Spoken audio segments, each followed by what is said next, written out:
2 Samuel, chapitre 13. Après cela, voici ce qui arriva. Absalom, fils de David, avait une sœur qui était belle et qui s'appelait Tamar. Et Amnon, fils de David, l'aima.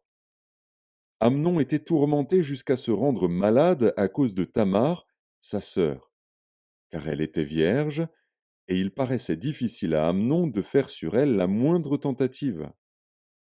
Amnon avait un ami, nommé Jonadab, fils de Chiméa, frère de David, et Jonadab était un homme très habile. Il lui dit, pourquoi deviens-tu, ainsi chaque matin, plus maigre, toi, fils de roi? Ne veux-tu pas me le dire? Amnon lui répondit, j'aime Tamar, sœur d'Absalom, mon frère. Jonadab lui dit, mets-toi au lit et fais le malade. Quand ton père viendra te voir, tu lui diras, permets à Tamar, ma sœur, de venir pour me donner à manger, qu'elle prépare un mets sous mes yeux, afin que je le voie et que je le prenne de sa main. Amnon se coucha et fit le malade. Le roi vint le voir, et Amnon dit au roi, je te prie que Tamar, ma sœur, vienne faire 2 gâteaux sous mes yeux, et que je les mange de sa main.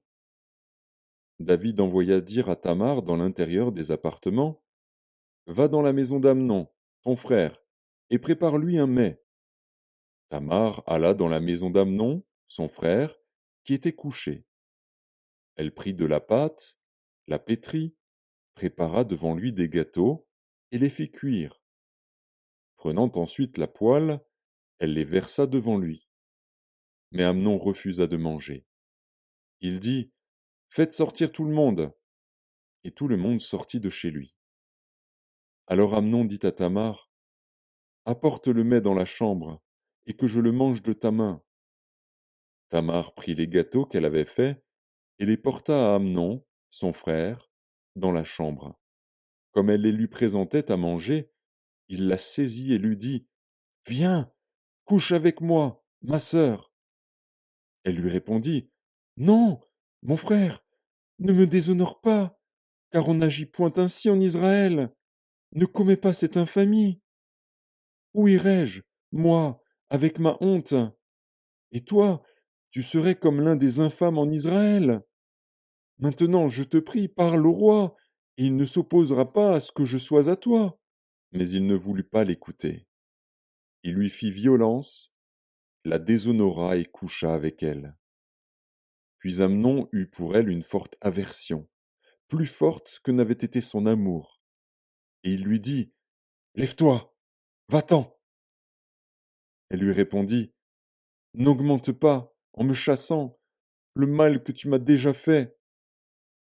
Il ne voulut pas l'écouter, et appelant le garçon qui le servait, il dit, qu'on éloigne de moi cette femme et qu'on la mette dehors, et ferme la porte après elle. Elle avait une tunique de plusieurs couleurs, car c'était le vêtement que portaient les filles du roi aussi longtemps qu'elles étaient vierges.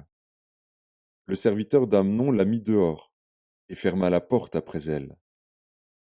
Tamar répandit de la cendre sur sa tête, et déchira sa tunique bigarrée. Elle mit la main sur sa tête, et s'en alla en poussant des cris.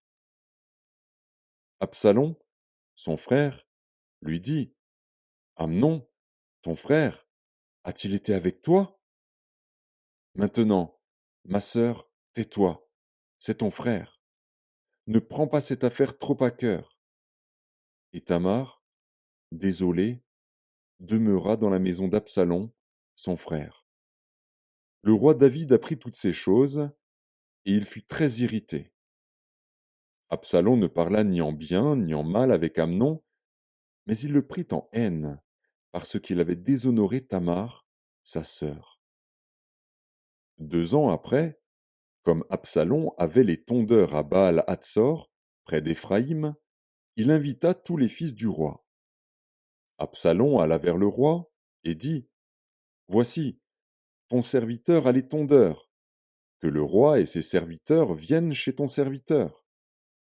Et le roi dit à Absalom, non, mon fils, Nous n'irons pas tous, de peur que nous ne te soyons à charge. Absalom le pressa, mais le roi ne voulut point aller, et il le bénit. Absalom dit, permets du moins à Amnon, mon frère, de venir avec nous. Le roi lui répondit, pourquoi irait-il chez toi? Sur les instances d'Absalom, le roi laissa aller avec lui Amnon et tous ses fils. Absalom donna cet ordre à ses serviteurs, faites attention quand le cœur d'Amnon sera égayé par le vin et que je vous dirai, frappez Amnon. Alors tuez-le. Ne craignez point. N'est-ce pas moi qui vous l'ordonne? Soyez fermes et montrez du courage. Les serviteurs d'Absalom traitèrent Amnon comme Absalom l'avait ordonné. Et tous les fils du roi se levèrent, montèrent chacun sur son mulet, et s'enfuirent. Comme ils étaient en chemin, le bruit parvint à David qu'Absalom avait tué tous les fils du roi, et qu'il n'en était pas resté un seul. Le roi se leva, déchira ses vêtements, et se coucha par terre. Et tous ses serviteurs étaient là, les vêtements déchirés. Jonadab, fils de Chiméa, frère de David, prit la parole et dit, que mon seigneur ne pense point que tous les jeunes gens, fils du roi, ont été tués, car Amnon seul est mort. Et c'est l'effet d'une résolution d'Absalom, depuis le jour où Amnon a déshonoré Tamar, sa sœur.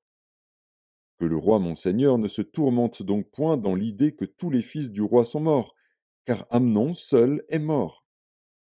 Absalom prit la fuite. Or le jeune homme placé en sentinelle leva les yeux et regarda.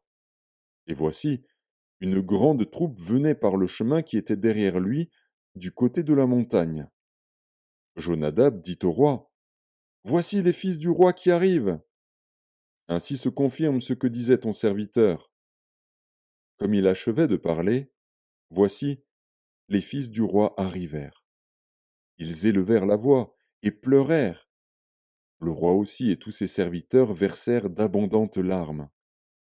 Absalom s'était enfui, et il alla chez Talmaï, fils d'Amihur, roi de Guéshur. Et David pleurait tous les jours son fils. Absalom resta 3 ans à Guéshur, où il était allé, après avoir pris la fuite. Le roi David cessa de poursuivre Absalom, car il était consolé de la mort d'Amnon.